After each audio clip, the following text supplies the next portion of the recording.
We're live. Welcome, Did, everybody. did you hear that? Did you hear I, that? I don't know. I don't know if they heard it. Chat, let me know if I timed that perfectly. I'm a master of time and space. If Yeah, we've not, been very inspired by Sam and trying to incorporate some ASMR into our show. yeah. I was saying I That don't have was acrylic nails, so I can't tap as well as other folks. So I gotta adapt.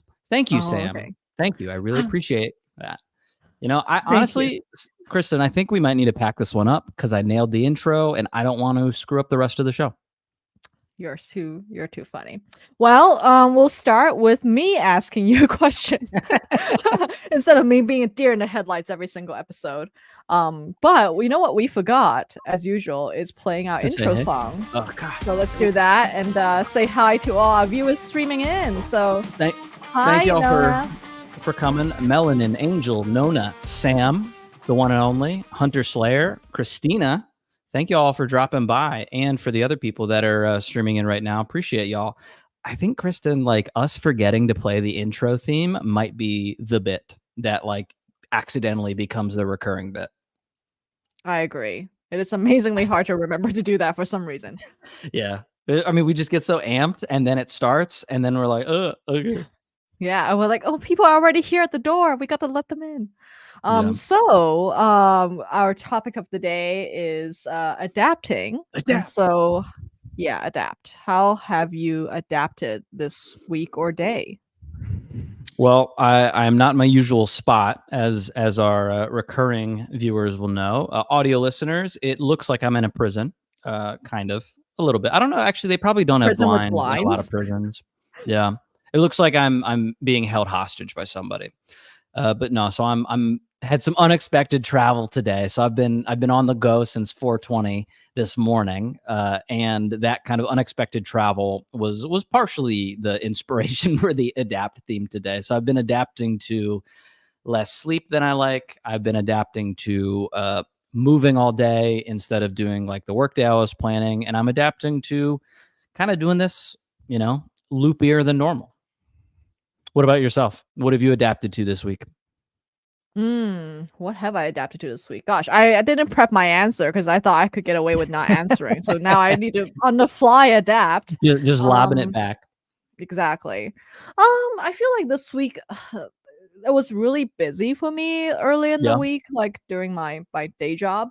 But I Mm. feel like I'm starting to adapt to the schedule we put ourselves through, you know? Like, Like, on Tuesday, Thursday, we're busy with oh, the show and all of that. And I'm trying really hard to like not context switch between different things that I'm doing. And I feel like it's starting to like consolidate a little bit better. So okay. I am proud of us for that. So, okay. So for everybody else's context, we didn't really adjust the rest of our lives to start doing this show. We just got together and we're like, hey, let's just add this to all the stuff that we're already doing. And We did so, not account for existing tasks, no. yeah. And it Mhm. sounds like other people have similar stuff. Sam, no, I'm not in Toronto. And Melanin, congrats on starting makeup school. But so Kristen, so you got a little bit more of the rhythm down. Is it like, did you change anything so that would happen, or is it just like you're used to it?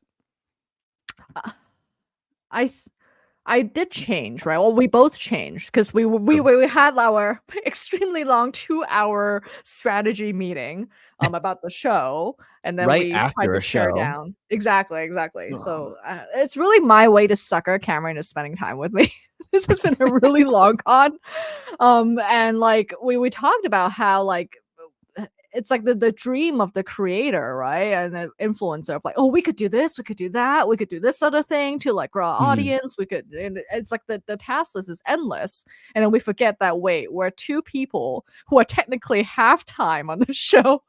Yeah. So there's a lot of like squeezing and consolidating that we need to do, I feel like. And I feel like this week we did a much better job. And Yeah. mhm. And I think like the Yeah. other thing that we're thinking about adapting is the time of this show. I think we're all Yeah. like really thankful that you can make this time. But what I've also noticed is many of you are either staying up or like waking up super early. Yeah. So we want to make the show a bit more consistent and healthy to everyone's lifestyles, or else it's like most hypocritical show ever. So we want to change this the timing of this Thursday show to the morning. So it's for us. So it's the same time as the Tuesday. And that way everyone can have better sleep. So to summarize, 11 o'clock Eastern time on Tuesday and Thursday. Correct. That's a new show starting probably next week. We'll let you know. Ooh, Fola, thanks for making it here.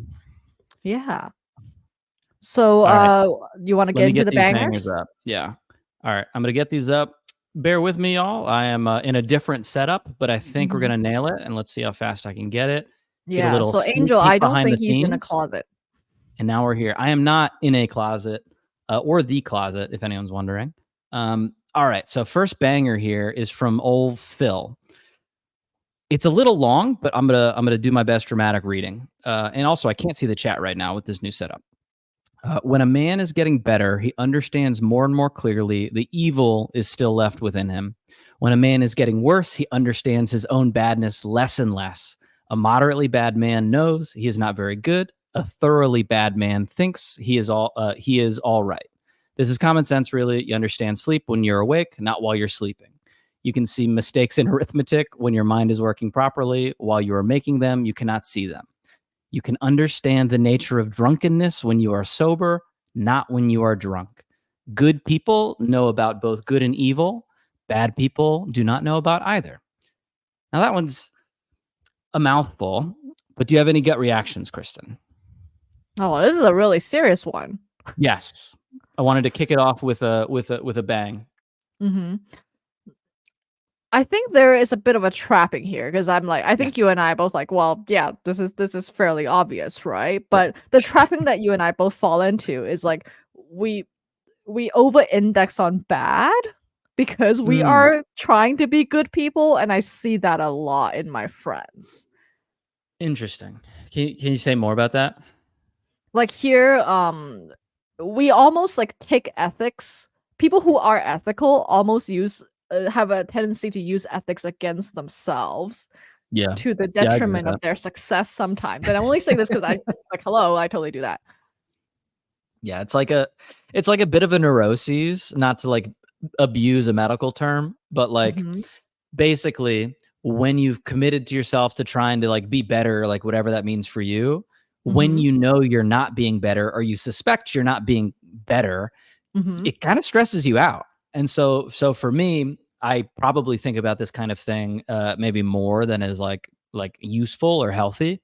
But what I find like really interesting about this is it's like a long-winded way of saying that like the way that we adapt to things is really important. And like your stress response or your like repeated like learning response shapes obviously like how you do, but also how you think about how you do, which like reinforces the same action over and over again, like in whatever direction you're just like doing stuff, which I think is just really interesting. All right. Do you know the source of this paragraph? I was going to ask Phil after this, but I just didn't have time. All right, let's rock into this one here from Horse Facts. Okay, and so he's talking about, I'm not going to read it because, it's just words. But so it's talking about the new channel model on Farcaster for listeners who are on Farcaster. I brought this in as like an example of what a lot of people on Farcaster are doing right now, and including, I don't know, Kristen, if you post anything. I haven't yet because I'm still like processing. But everyone's trying to adapt to this current new coming version of Farcaster. And, some people are posting because they like, want to be heard. But I think a lot of people are like emotionally processing Farcaster changing in a meaningful way. Like, do you think that's fair? I don't even know where to begin with this one. I purposely internet strangers for me. Yes. Because there's also like two changes going on, right? There is this channel model change, and there's also the spam label change. And True. because they're happening so proximal to each other, like I'm barely addressing the spam label change in my head. And so yeah, you and I haven't really thought through what the channel changes mean yet, even. Yeah, and like to put it into context for some people, like most of y'all know that Kristen and I have been around for a while, but Farcaster has been around for a while. Farcaster and Warpcast, and they've been around for a while, and they have, I think they're up to 13 people, 11 of Mhm. them being developers, and then Dan Mhm. plus one designer.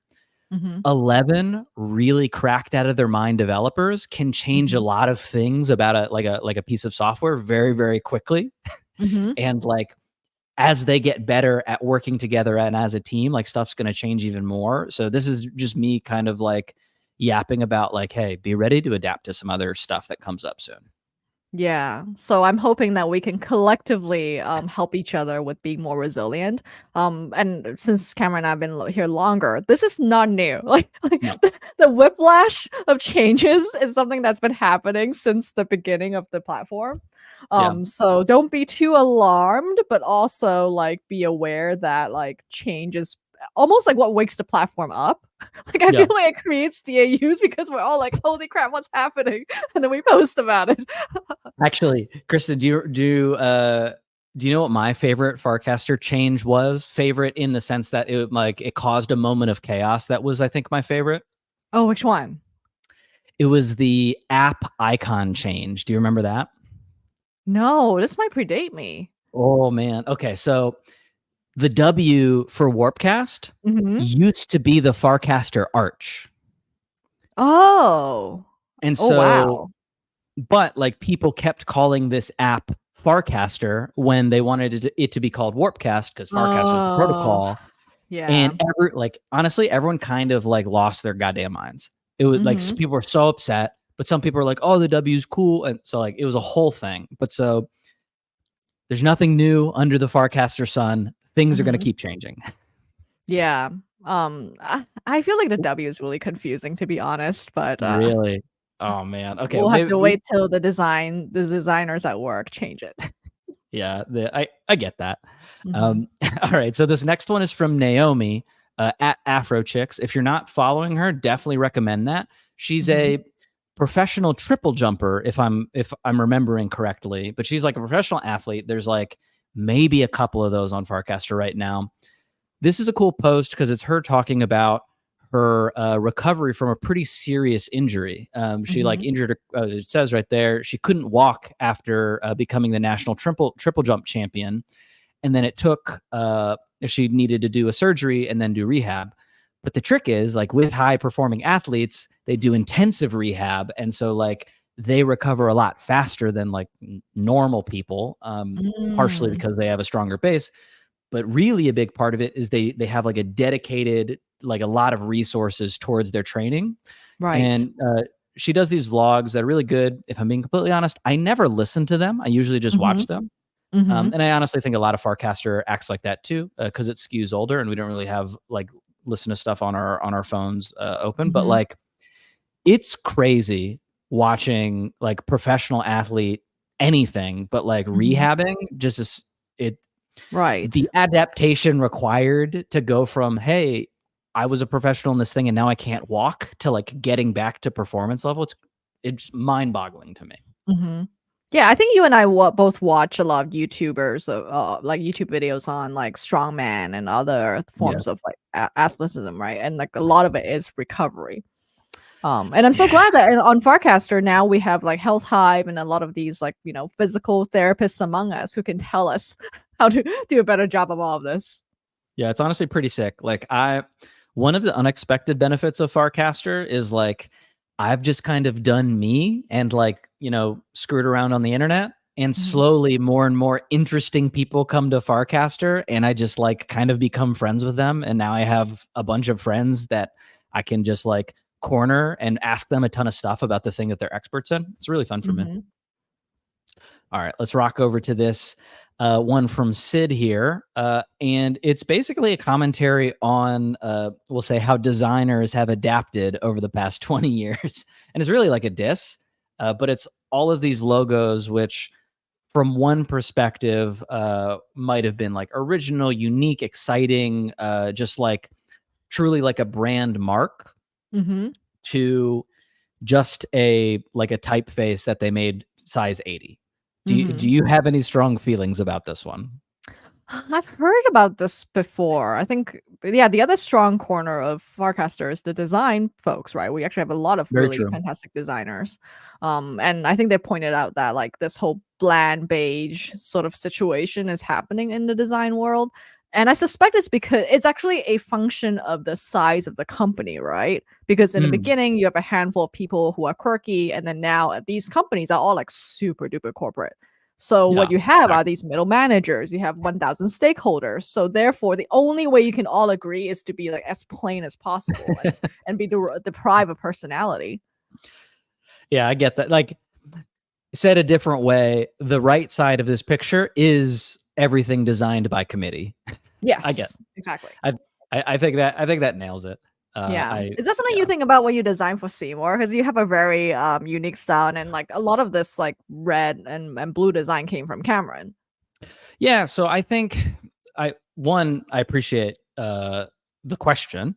Two, I think that I'm developing a taste. Mm-hmm. I so I wrote a little piece on taste versus style a while ago, maybe a year ago now.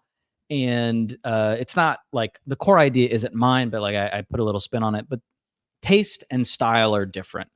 Mm. Style you can kind of think of as like the craftsmanship of whatever you're trying to do, Mm-hmm. and taste is like your vision of what you want it to be.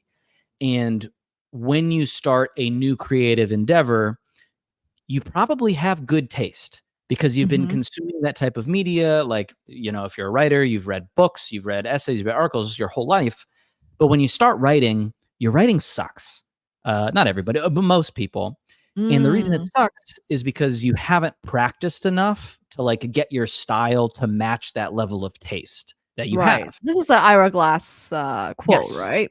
Mm-hmm. Yeah. And so, thank you. And so the only thing that gets creatives through the early part of their career, or like Mm-hmm. generally that gets them through, is the knowledge that their taste is good. They just can't make it appear on the page the way that they want to yet. Mm-hmm. And so, because like it's really disheartening to like, oh, I can imagine this beautiful picture or this beautiful like app design or this beautiful, logo design, and you just can't freaking draw it because you haven't drawn 10,000 different things. Mm-hmm. And so I hope I have design taste that I'm continuing to develop and refine. Honestly, like a lot of it is through learning from great designers on Farcaster.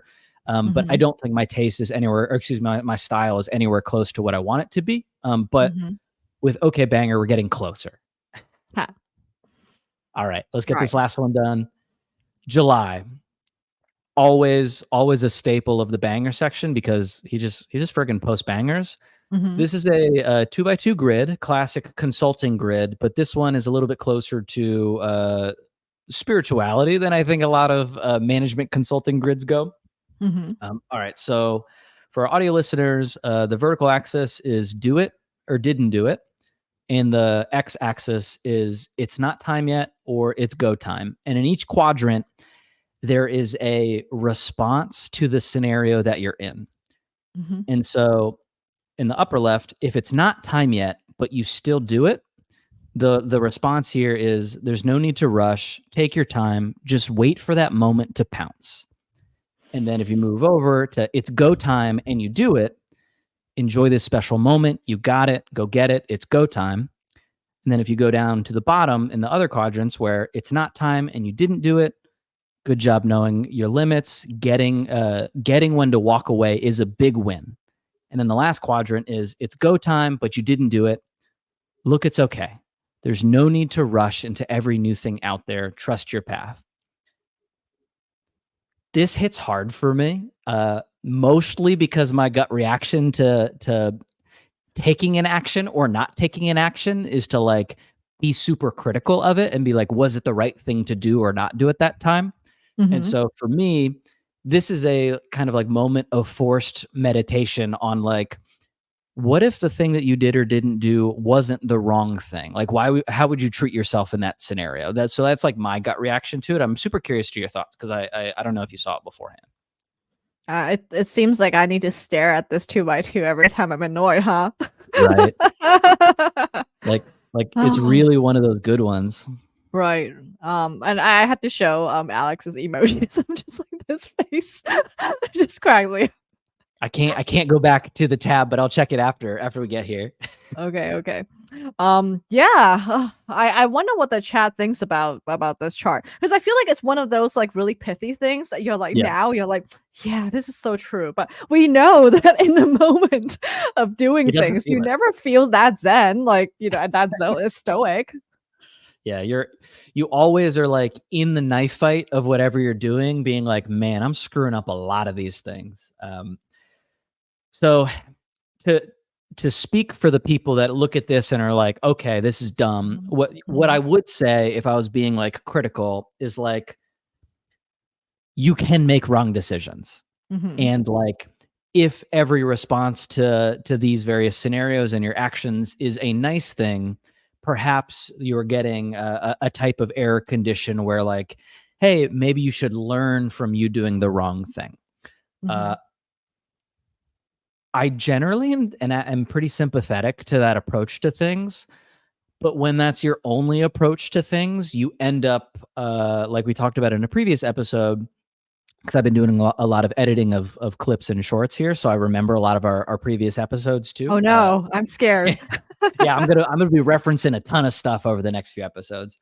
But but like one of the things that we talked about, which you push back on me on, is that like, you can't necessarily have a perma chip on your shoulder if you want to keep playing the game for a long time. Oh, that one. Yeah, because it takes a big toll on your mental health. Yeah. Granted, like there are some people like the David Goggins of the world that live in this state of like chaos, energy, rage. But like also, I don't want the rest of my life to be David Goggins-y. I just kind of want work to be like that because that's like fun for me if it's like in a box. So I think that like stuff like this is a really good balance for, or like is a really good thing to reflect on periodically for people that are like me, in that they want to like punch the problem in the face, and then when they don't beat the problem up, they beat themselves up. Like that is like the moment for me that I think is useful to look at a chart like this. I agree, and I think we'll get right into that. But first, let's feature our viewer of the week / episode. Karen, I need you to open it because I did not adapt my new laptop in time to share screen. I dropped it into our private StreamYard chat. Oh, cool. I don't know where that is. Oh, there it is. Yeah. What's up, y'all? You're watching us learn how to do this show in real time. Exactly. All right. And in the meantime, I'm going to go through everyone's comments really quick. Alchemist, it was my idea to do the live ring. I actually had to push back on Cameron because he thought it was lame in the beginning, but clearly you have seen it and come to the show. So thanks for showing up. That is true. All right. How do you pronounce this name, Kristen? I don't know. I think it's Chi Lilybell, and it actually took me a while to find her profile again, or their profile, because I couldn't figure out how to spell it. Okay. Yeah, I mean, that happens to me a lot. Farcaster search is terrible. Oh, this is so cool. Yeah. So do you know anything about this person? I've like seen their comments. I think they're super cool. I know that they're a great supporter with minting all of our stuff, like right here. Thank you so much. Hopefully we're pronouncing your name right. And I know that they watch the show with subtitles, which is also incredible. Yeah, I was so thankful that, you know, Chilili Bell had, you know, used the Japanese subtitles, because I feel like one thing, as you know, is like I can never really double check that it's working. So it's really helpful when viewers tell us. Yeah. Oh, okay. Yay, Chilili Bell, you are here. Please tell us how to say your name. Yeah, like if you can do phonetic spelling in the chat, we'll make sure to say it right from now on, at least until I forget. Exactly. I've just dropped the link, so folks, please, if you like, go follow them. Their They're great. content, go follow. And so kind. Kristen, good adapting. That was a compliment for me, adapting to getting the thing up, but also good adapting on your part with bringing that up when I consistently forget to do the last part of our banger section. You were gonna steamroll, and I feel like it's good that we're able to take that moment to scroll through the chat because there was like so many great comments about the bangers today. So Really? thanks you so much for sharing your thoughts. All right. So cool. That's so interesting. Man, now I want to go into these because I couldn't get them up during it, but that's okay. We will bring the good energy to this next section, y'all, and we'll like answer where you want these questions to go about adapt stuff. Oh, Mhm. Alex Payton says it's C.S. Lewis, that original quote, Mhm. which that tracks. That feels like a C.S. Lewis quote. Okay. So before the show started, we were talking about the Yeah. various scenarios in which we adapted to the world. So I want to ask you, like, what came to mind when I asked you, like, what in your past experience was a very tremendous amount of adaptation you had to go through? Well, honestly, my gut reaction to the theme, like when I stopped thinking about it and came back to thinking about it, was the improvise, adapt, overcome meme, which I think is a Bear Grylls meme, which is like dating me. Oh, yeah, a Um, little bit. but It's okay. It dates it's me a too because I know exactly what you're talking about. yeah, but so that one was pretty good. But like, all right, so I think about adapting in a couple different ways. I think about Mhm. it with physical adaptation, like not growing gills or anything like that, because I haven't figured out how to do that yet. But like being from the South and growing up in the South, and Sam asked earlier where I was. I'm not going to dox Mhm. myself too hard, but I'm in Tennessee right now. So I'm back in the Oh. South in kind of like the energy that I grew up in. And coming back to the South is always a bit of an adaptation in two Mm. big ways: physically with like the heat, and then kind of like culturally or emotionally with like how people interact with me. And like I Mm. generally kind of treat most people the same in most places that I go, but like obviously people treat you back very different. And so physically, it's kind of like, I don't know, a little bit of a warm blanket right now, which is Mhm. better than a hot, scorching death blanket, which it would have been a couple months ago. But Mhm. like big physical adaptations basically happened everywhere that I moved in the army. Like first duty station in South Georgia, like the state, it's the deep, deep South. So it's like extremely hot, extremely humid. And I've been living at the beach beforehand. So going from nice chill beach to deep South hot was miserable. And then my like first post was in El Paso, Texas. And so then I had to transition to like Oh. the desert dry heat. Mhm. Uh, and then fortunately I got deployed to Kuwait and Afghanistan where it was a balmy 120 degrees half the time. So that was pretty cool. Not literally, figuratively, and sarcastically. And then I moved up to Boston after the army. And so I adapted to that bone chilling cold wind too. So those are like, that's what comes to mind when I think about adapt. But obviously, there's a whole universe of adapting that is like emotional context too. Mhm. Oh gosh. How do people treat you differently in Tennessee? They're nicer. Like, I Oh. don't think it's like, I don't think that they like care more about me as a person, just like culturally you are more pleasant with interactions. Generally, you're Mhm. like slower with interactions. Like a person who was like raised in like Georgia or Tennessee or whatever, who would go up Mhm. to Boston and is like at a convenience store just trying to buy like a Powerade or something like that. Mhm. The experience is much less, "Hey, how you doing? How's your day Mhm. going?" And like, Mhm. that's not new or novel, but that's like the biggest difference that you can feel, frankly, like almost right after you get off the plane. Oh Have you wow. ever have you ever actually spent time in the South?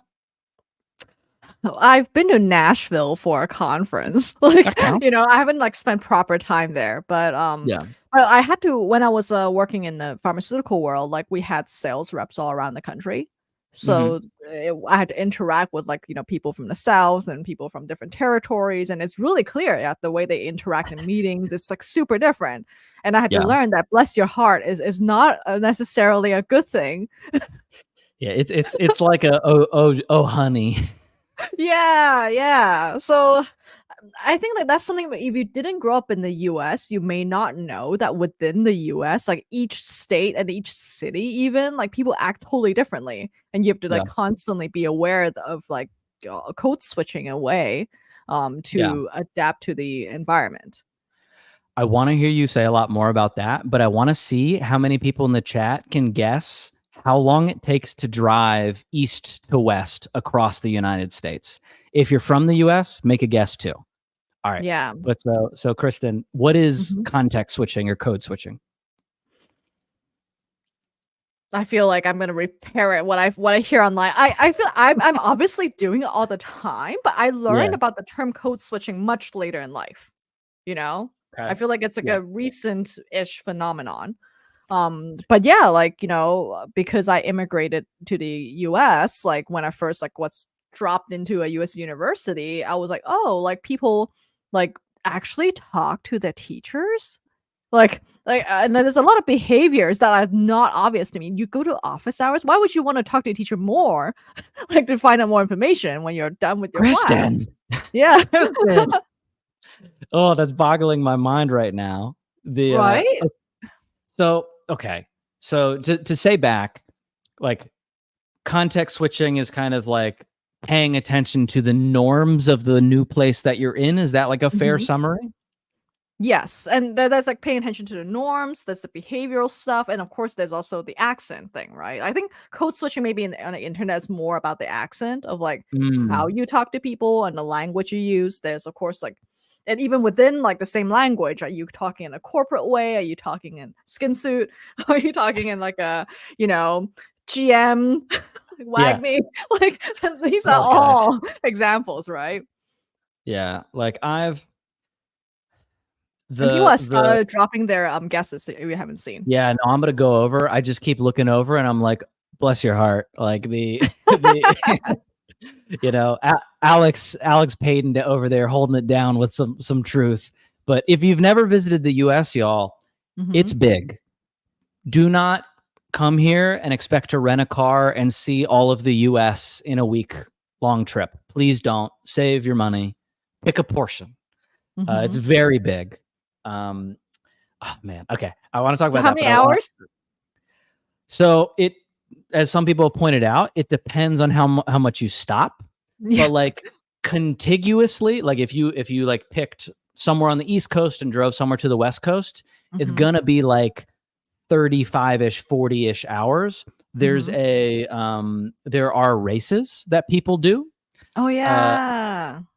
so I've done far west Texas, El Paso, Mhm. back to Fort Benning, and Mhm. just that drive, which is I would say like almost 3/4 of the way to the West Coast, and then about like 80% of the way to the East Coast. That was 22 hours straight with no Mhm. stops. Super reckless. I do not recommend doing that drive, but it's very like Alex said, you can hit an 8-hour state. Texas is like a 12-hour state. A Mhm. Cannonball Run. Alex Payton nailed it because he is as on the internet as I Oh, am. yes, that's Cannonball what Run. it's called. Oh, I oh. don't recommend doing it legally, but it's pretty cool to follow along with videos and stuff. Mhm. Yeah, you can actually the videos on Cannonball Runs are right here on YouTube if you want to look That's it up true. later. That's true. Yeah. Um, all right. So code switching for me, I've always Mhm. thought about it as, do I have to do something else to be part of this group? Because Oh. there's like a way that I go about my life that is like the default way that I would do without any external like forces.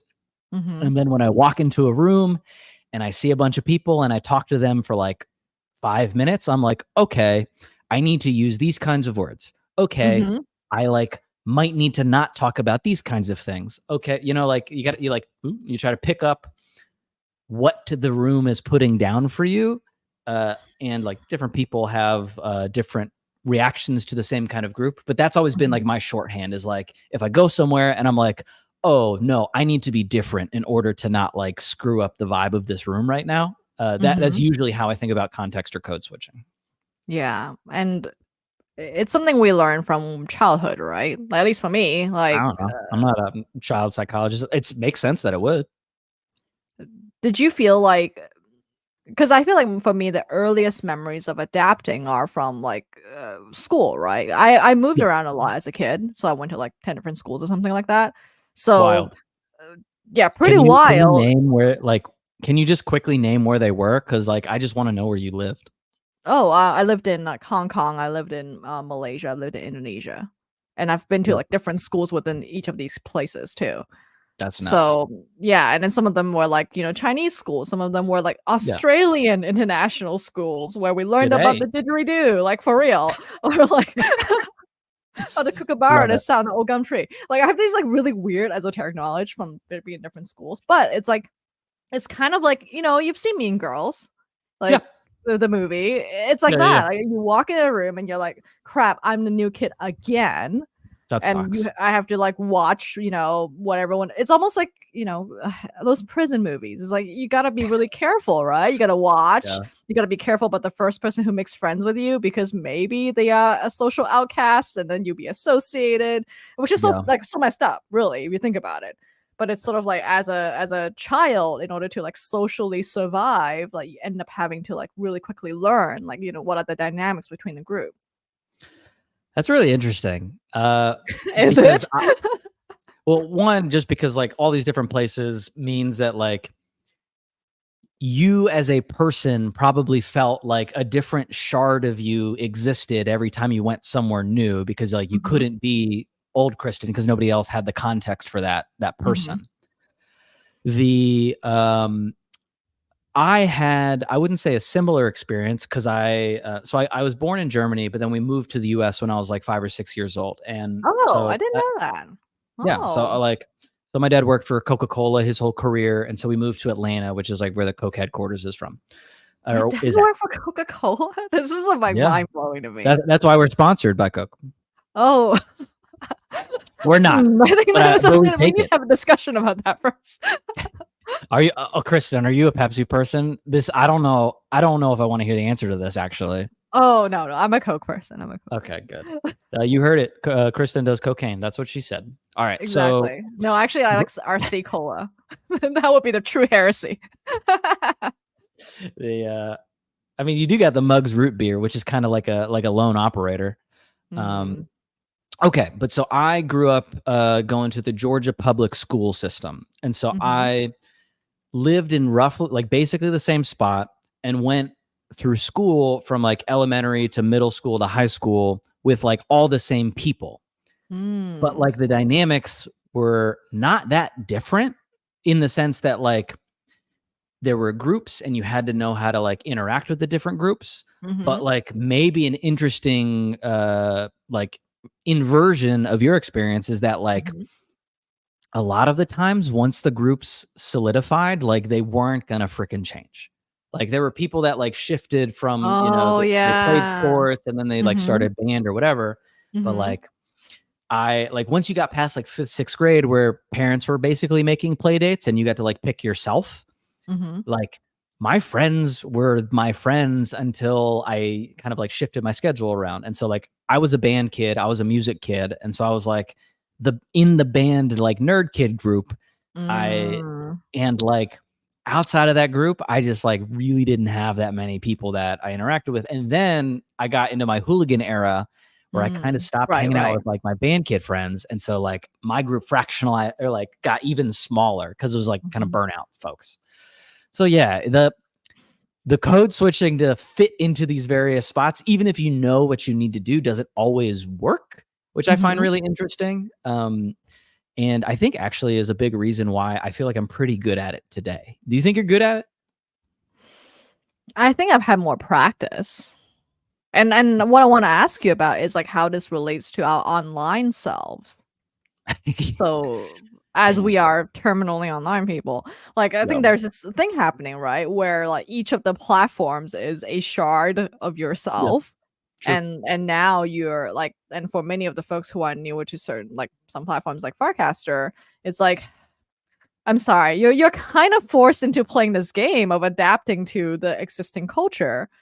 which I've had to do, and I'm trying to help diversify it because there was an original culture since it was a Yep. smaller group, and now there's more, but there's still this like pressure to perform to meet the expectations of the original culture. Yeah, I think that there's like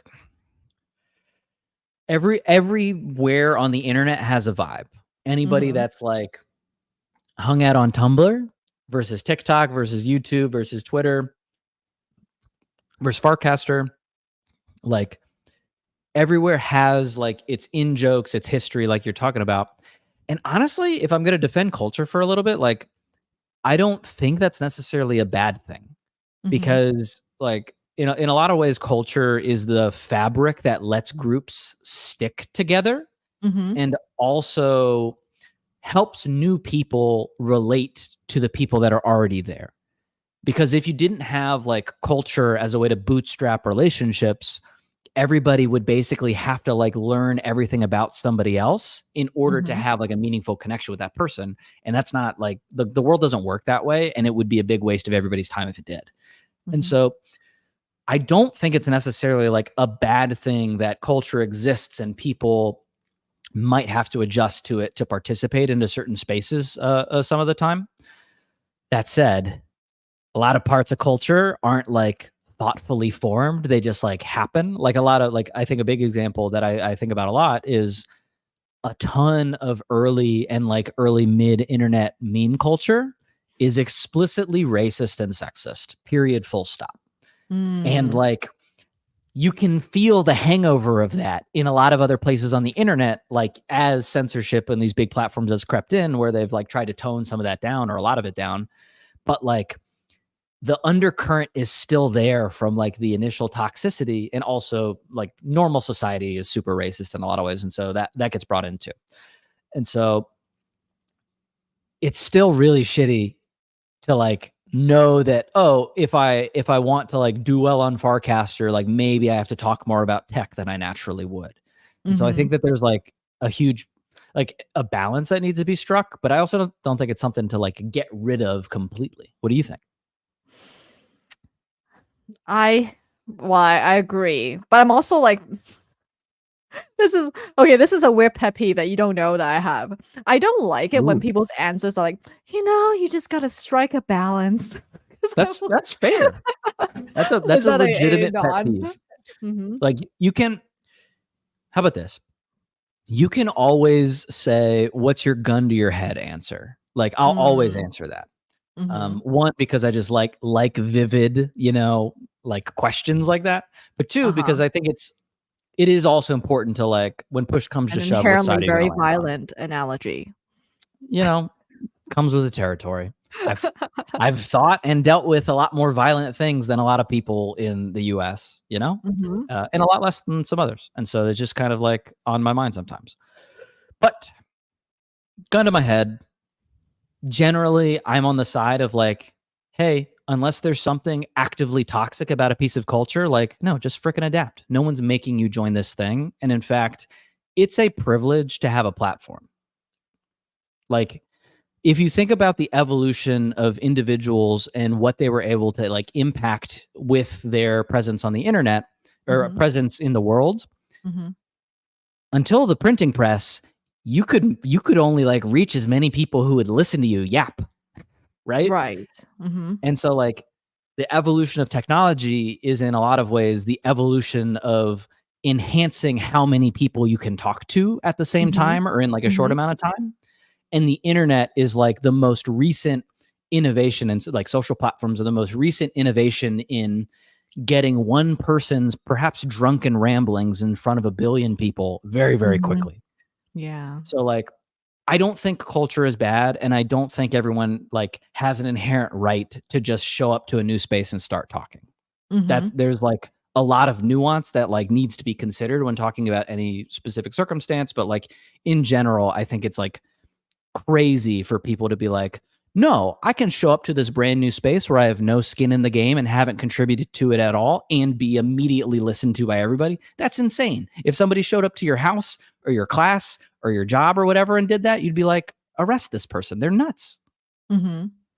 Yeah, you also bring up a great point, right? About like how creators need to adapt their content sometimes. Like Yeah. if you want to reach, another person, Yeah. like I think this is the hardest part. I've seen it like, on, Farcaster and on other platforms too, because it's like we're like, okay, go share your expertise. But then it's also like, ooh, but then now it's like it doesn't really fit because like the people you're targeting, like they have no place to adapt to where you're at. So it's Yeah. like you have to make multiple tries, like iterating, to adapt what you're trying to say to the words that actually enter into their minds. You know what I mean? Yeah. The gross part about the internet and like internet distribution is that you basically have to, with most parts of it now, Mhm. flatten whatever you're trying to say to fit into a bucket that an algorithm and the person who consumes the algorithm will like process in a microsecond. Mhm. Nothing useful has been talked about in a microsecond, right? But like you have to figure out how to say what you're trying to say while doing that. And so like tangibly, generally I think of content, and I think I'm pretty sure I stole this from somewhere, but like content is either educational, inspirational, or entertainment. And if it's not Mhm. educational, inspirational, it is entertainment of some kind, even if it makes you feel really, really bad, right? Like hate watching something is still a form of entertainment, unfortunately. Mhm. And like a lot of the things that I like think and want to say, I don't think neatly fall into one of those buckets, right? They're just like, oh, I've been thinking about this. Maybe other people might like find it interesting. And that feels really bad when I like have to, feel like I'm flattening a part of myself or reducing or masking, I think is a word we haven't brought up yet, but like Mhm. showing a Plato's cave version of my world so that it'll like stop somebody's scroll on a short form video feed. It's nuts. Mhm. Mhm.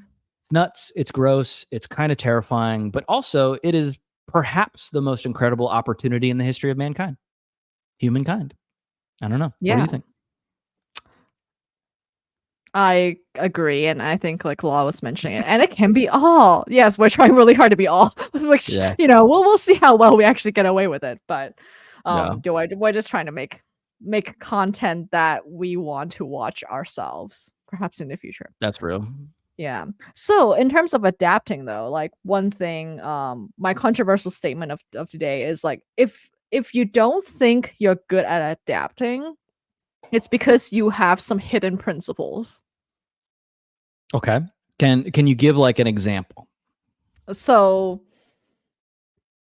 for example, like if someone is looking trying to like I'm trying to not name anybody. My example, I didn't think this through. If uh, they don't want to no, actually, I'll use participate, myself. This is the okay. I'm not Yeah, gonna yeah, throw yeah. anyone under the bus. I Myself, know right? who you want to throw under the bus. I, I'll tell you later. Yeah, yeah, yeah. This is the after dark version of the show. I'll throw Yep. myself under the bus here. So one thing I've been having, like a lot of and detours and challenges with is like finding my perfect client for the healthcare Yeah. consulting stuff. And today I was talking to my friend who's really ethically aligned with me, and I Yep. realized like I have hidden principles about the type of client I want to work for. And like Good. sometimes a lot of these like products, they are Icky. fine on the surface, but if you dig down, like you'll be Yeah. like, oh, wait a minute, there are some like extremely toxic ways in which this product can go in their Yeah. messaging, Spyware for and I don't want to babies. be involved. Hmm? Put it in the crib. Put what in the crib? Advertise through the oh no, Oh, I was just advertising giving for babies. examples of yeah. Yeah. Yeah, In the yeah. baby monitor commercials for your baby monitor so you can give away the baby monitor for free. It's win-win-win. Oh, Capitalism wow. wins the most. I feel like this might actually exist soon because now even the gas pumps, like it's not only on the screen, it's on the pump itself has an advertising or something like that. It makes me so mad. Crazy. Yeah. I mean, like, So I get it. Like it's not the best business. I understand like trying to eke out more dollars per pump or per mhm. location, but it's just like I don't really want to be putting my card in and then being like weather.com, just like shout it at me. Blasting. And then like they used Yeah. to be able to press the second button on the right-hand side To and it shut would it up. stop it. Yeah. Yeah, and No. that trick doesn't work anymore. But I was so mad. Yeah, it is creeping closer to like a Black Mirror version of that I am not super Mhm. comfortable with. Okay, but so Right. So if that's you an don't, example where like I feel like I'm trying to force myself a little too hard to adapt to an environment that I just like deep yeah, in my heart I can't. So yeah, I like just okay, trying to like tweak the client type where I feel like I can ethically do the work has been the hardest struggle for me. yeah. So like ethically is like a super loaded word, right? Because we're like Mhm. coming to it. Like I think it is like the appropriate word to use, but it's also, everyone's kind of coming from a different, like moral structure or whatever. Mhm. It's interesting to think about the people that rebel against things that they willingly choose to join. Mhm. And like we were talking a little bit before about this. I didn't want to agree when you said this. Um, and then I was just like, well, is there something righteously in me with like a principle that makes me not want to agree with this? Mhm. Um, and on second look, I think it's like one of those because we had talked about I have a little bit of a knee jerk disagree reaction or like a rebel reaction, just because like that's I don't know, just like my default state, right? Like some people are default optimist, pessimist. I'm default, screw you. I don't agree. Even to me, Ha- geez. I mean, yes, because like you are saying a thing that I haven't thought of yet, and my gut reaction, which I think might be like a psychological safety thing, is to not It's accept it. this is so interesting. My default is to accept it, and then I get Interesting. mad at myself later and be like, "Oh, no. Like, I actually don't agree." But by the time I've already left the whole conversation. Maybe Can I I need to ask? default disagree more often. Yeah. Can I ask? Were you raised in any kind of like religious bend? Oh, heck yeah. Like, Okay. I was raised, like, super Christian, actually. Okay. Mhm. Me too. Catholic. Did Mhm. you have like a rebellion phase or did it like fizzle out? Uh, I think I was mostly rebelling in my on the inside. I don't think I ever, like, physically actually rebelled. Well, Oh, I okay. guess my whole way of being is the current rebellion, but it took many decades to do it. Got it. I hit mine when I was like 13, 14 years old. Mhm. So the South, very religious, mostly like Baptist, like Protestant religious, but Mhm. even like the Catholic elements in the South are like much more conservative than like those elements in like say the Northeast or something like that. And so I was raised in like a pretty religious Catholicism type environment. Mhm. Not a specific commentary on that, but Mhm. the like at some point I had to go to some freaking religious class or whatever, and I just like heard like somebody said something about like science, and then they were like, "But you got to take up your shield of faith so that you can like believe through the science." And I was just like, "All right, dude, screw this. Like this is so dumb." And Oh. so like that for me was a world shattering kind of like thought Mhm. because I had like been explicitly raised that there was a right way to do everything, Mhm. basically. And going through that, it's like a betrayal in a lot of ways when you start to change your default belief structure about the world. And I think a lot of the things that came to me after that, I kept I processed them through the lens of that like previous betrayal, I think. Um, So it's sort of like and if this was wrong, then what everything else could could be possibly wrong? be wrong. Yes. Oh. And so I'm Hmm. going to be completely honest. I've never had this thought before this conversation. So this is interesting because I got to figure some stuff out after this. But Mhm. not in a bad way. I think it's interesting. Yeah. The What was your knee jerk reaction to me saying that like I would like there's maladaptation can be a hidden principle thing. so my gut reaction is like, no, the people that I've trained that rebelled, some of them just were pieces of garbage. And like and I say I hope that none like of them not watch this. they can watch it. Like I have never felt something that I didn't believe that the person in the scenario didn't deserve to hear. And Mm. so very rarely in a training environment was I like, "Hey, like you suck." But I would be super straightforward if like for example, we were training, like when I was an instructor at the Army's Officer Candidate School, we would have people that were trying to become second lieutenants, trying to be officers, and some of them just did not have the situational awareness or like the self-awareness to do that job safely. So like a big part of being a military officer and being in the military is carrying a weapon around a lot of the time. Mm-hmm. If you walk around carrying your weapon and Mhm. you accidentally point it at people, that's a huge no-no. It's very dangerous, right? Because like guns shoot and they shoot in the direction that the barrel is pointed. And like there were some people that just could not get their act together enough to not, you call it flagging, is like when a barrel like points at something it's not supposed to. There were just some Oh. people that couldn't get their act together to not accidentally flag somebody or to not leave their rifle. Like it needs to be within arm's reach and stuff like that, because not having your gun is really bad. Mhm. And so they're just these people that just didn't care enough to do the basics about these really important things. Mhm. And those people, I would tell them like, hey, you are not taking this seriously enough because you have the responsibility of other people's lives under your Mhm. command.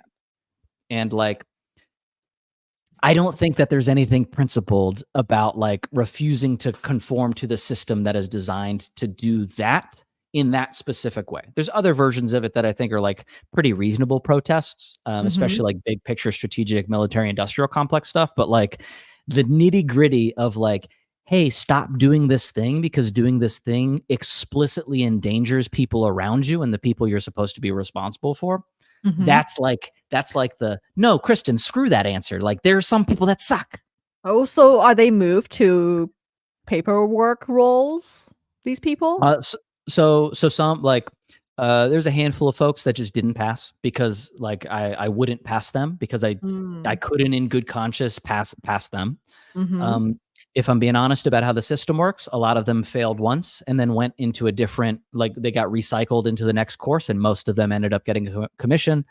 I'm going to talk a little trash. Most of them got commissioned into the National Guard in the U.S. You know, the Is that quality bad? just isn't. The National Guard and the active That duty seems very Army, controversial to say. there's like a rivalry there. Oh, But okay, okay. but typically they don't have the same resources and training as the active Army. There are some absolutely incredible National Guard officers and Mhm. soldiers. The ones that I failed were not those. And Oh. so, and like, I didn't enjoy failing them. Like, it Mhm. sucks telling someone, hey, the career you think you're going to do, like, right now, you're not going to be able to Mhm. do it. But it's like important. And so, like, yeah. So that's I think like the this is a really interesting scenario. thing about, right? Like when you're in these leadership roles, it's like you Yeah. become the judge of whether someone adapted or not, and it is gonna be Yeah. life changing for someone else, right? Yeah. Well, I feel like I have nothing to say as I'm like, well, that's a really clear cut, like, you know, decision you Oh, gotta no, make, there's I nuance guess. in the world that I have to accept it. That sucks. Yeah, yeah. You know, this whole What? situation reminded me of my powerlifting career. This is gonna be such a Yeah. segue. No, that's sick. You That's don't sick. know about this, but yeah, so you and I both I've seen powerlift, some right? clips. I don't know Yeah. the lore, though. Yeah, so I did it for, like, 5, 6 years, and Yeah. I'm Badass. technically ranked, I guess, because I Hell did yeah. participate in the IPF competitions, Sick. and, like, I think I'm exactly intermediate, I'm, like, locally okay, Dope. I've won 2nd place in a local competition, so Nice. not too bad, but, like, I stopped because I couldn't adapt to the way my coach trains, which is very militant. It's sort Yeah. of like you don't get a say. You have to do exactly what he says, and my body can't do it. Like Mm, I just can't handle it to some degree to be a good athlete in this particular training style. yeah. I wonder I wonder how many coaches out there aren't like that. Like, obviously, It's every so coach is typical different. though, you Yeah. know? Like, every phenomenal coach I've worked with was Mhm. pretty tough. Mm. And, like, I think you can be tough and compassionate and all these other, like, Yeah, really he's a important super things. compassionate, nice person, but it's just like Yeah. and it's really clear actually that I've seen like the other my teammates, right? The ones who excel, their bodies can do that. They respond to Yep. someone else's cue, and mine literally can't do that. And I think that's like the internal rebellion that you were talking about. I have that, but for Mm, this particular sport. interesting. But that wasn't your like body's reaction as you were growing up and like the frameworks that were kind of imposed on you there. I wasn't a sporty kid. I think maybe it has something to do with that. Like Mm, I did sports, but it's because they had to fill in slots, to get the points in the house system, which is kind of like yeah. Hogwarts. That's a whole other story. But then, so I think like I just don't have that athletic response or that, So when you were talking about the flagging the gun thing, I'm like, ugh, maybe I might be that kind of person because I don't respond to physical cues very well. So I think there's a big chunk of military style training that you would not react to. I do Mm-hmm. think you would be fine on that one because it's a very conscientious thing. Mm. Because Mm. it's like it is like you use these guns in training and you shoot your rifle and you practice shooting it, and so you Mm-hmm. know it is a tool of war. And so Right. like it's not like you go into this like there's like a special kind of like I don't give a fuck about other people that goes Mm-hmm. into it.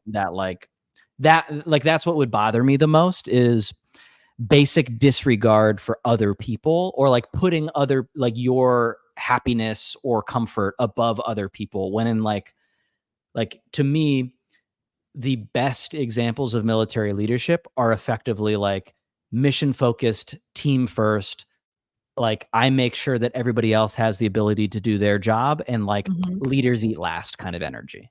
Mm. And I think you're great at that part. It's probably Oh. the like like you are. Like you are very thoughtful and considerate of other people. I've And operated a shotgun and have not killed anybody. So I've got that going, that's a I guess. that's a W. Yeah. So lastly, I want to ask you about like emotional resilience and Mhm, co-regulation and all those mhm. things. Because I feel like adapting is so easy to say, right? Everyone's like, oh, you gotta adapt in an ever-changing world. It is freaking exhausting to adapt. I Yeah, it feel like sucks. people don't really talk about that enough. Yeah. So how do you suggest we don't kill ourselves trying to adapt? I mean, the big one is to not adapt to everything, right? Mm. Like some things you got to react to and you got to like just do the thing that is the smart response to whatever external stimuli has been placed on you. Mhm. But there's a lot of noise, right? Like there's a lot of noise that you can like take and let it like wash over you. Like if you are a person that is like trying to make funny, interesting content, for example, like something Mhm. that we think about a lot, Mhm. we don't have to chase every meme cycle. We don't have to hit everyone. In fact, if we try to, we will fail because we will die, right? Because like, Right. there, I think a lot of our conversations, like half of them are me going, "There's this new thing that's yeah, happening. Do we do yeah, that?" And you're like, "No." I'm like, "Okay, okay. We don't like have to do I kind of like, I sometimes like explicitly think about like when I put my blinders on. that." Cause like Mm. obviously horses wear blinders so they don't get like scared or distracted by things around them. But Mhm. like they also do it so that they keep looking that way. And if you Mhm. keep looking that way, like you're going to go that way.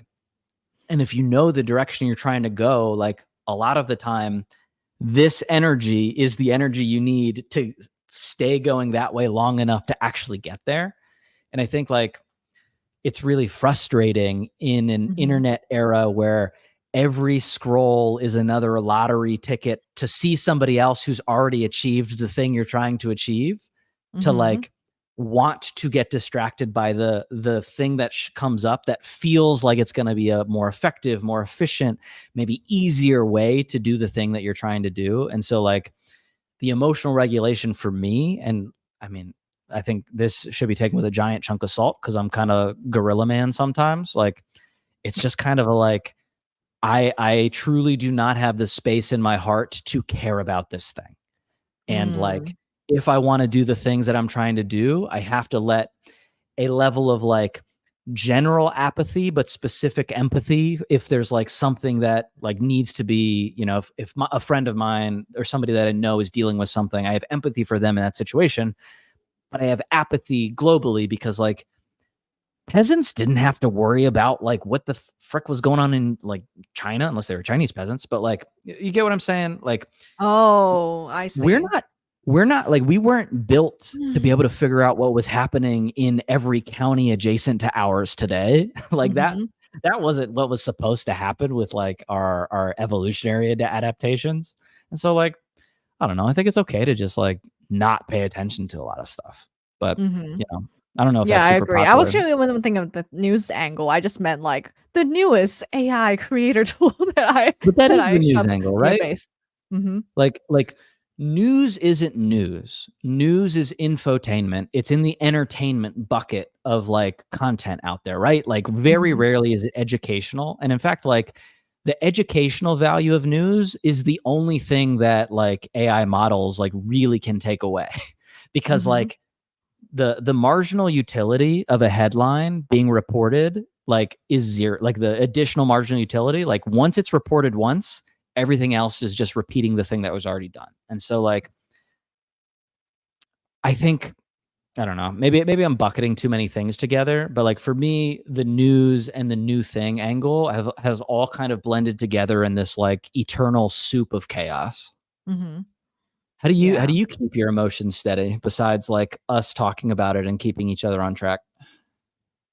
Well, that helps a lot, and I think that's the co-regulation piece, which I hope is not too I creepy was for I you. was gonna ask. I don't know what that word means. Yeah. Oh, well. I think Yeah, it's a please word teach me. that's more used in more like feminine facing content.